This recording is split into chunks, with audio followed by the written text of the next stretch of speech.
out of the night that covers me, black as the pit from pole to pole.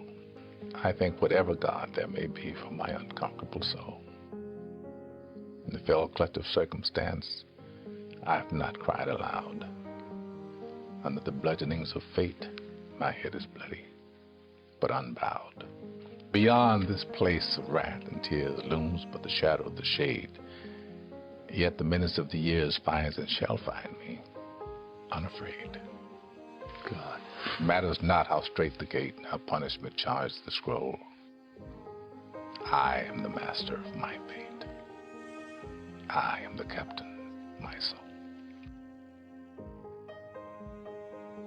Panic is the one thing you have to stand up and face. Courage. Courage is the key to life itself. There are a lot of people who are born in situations where they say, well, I'll never get out of this. So they won't.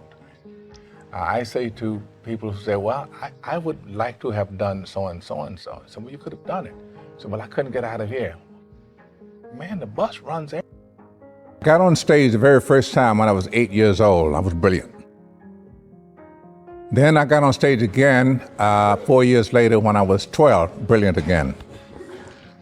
So by the time I was 13, it was pretty much a foregone conclusion in everybody else's mind, teachers, parents, that acting was going to be my thing. I hadn't made a conscious decision I'm going to be an actor. I don't think you do. I think that's what you do. I learned a lot while I was in the military. I went to the movies all the time. I pretty much lived in the movies whenever I had spare time or Forever 13 cents. And that period, we were re-fighting World War II, you know. So, yes, I decided by age 15 that I wanted to be a jet pilot because I got in a lot of trouble in school flying. Teachers droning on, and I'm climbing out of 15,000 feet. And then I went into the Air Force because I really did want to fly, and it was the quickest ticket out of Mississippi to elsewhere in the world. And I learned very quickly that that wasn't going to happen. I was not going to be a jet pilot, and that I was not cut out for the military. You don't question authority in the military. And so, but I still was kind of going for it, and I got to go to the flight line at North Island Naval Air Station down near Coronado, California, and I got to sit in the cockpit of a T-33 jet trainer. Joystick, glass, knobs, dials, things, red button.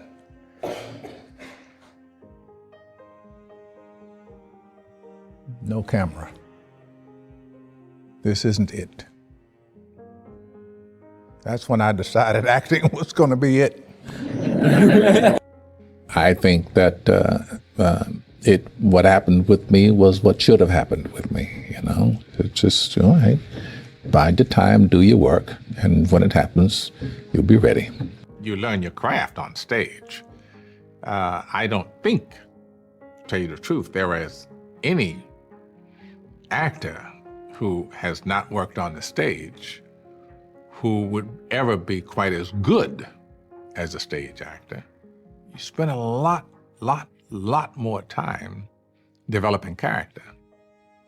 You analyze, you discuss, you rehearse, you analyze, you discuss, you rehearse. Your job as an actor is to give it your best shot every time.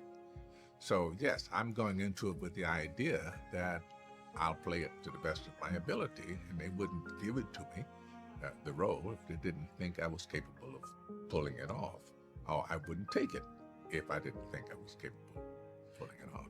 I don't know if it was any harder for me than for most people who are trying to break into show business, and particularly into the movies. It was hard, arduous, as a matter of fact. And there were times when I said, not going to work out, you better start thinking about something else to do. But each time I got to that point, something providential happened. So, I'm where it was meant to be. The most frustrating moment of my career. Yeah. Or has there been one? You just loved it? No, there have been a lot of frustrating moments. The most side, I have no idea what the most was. I interviewed for Milos Forman for Ragtime, because I read the book. When I read the book, Cold House Walker, that's me. I got that going away. I had just gotten all kinds of accolades for Broadway play that I'd done. I was the talk of the town. Surely you've heard of me. Haven't you? So I didn't get the job.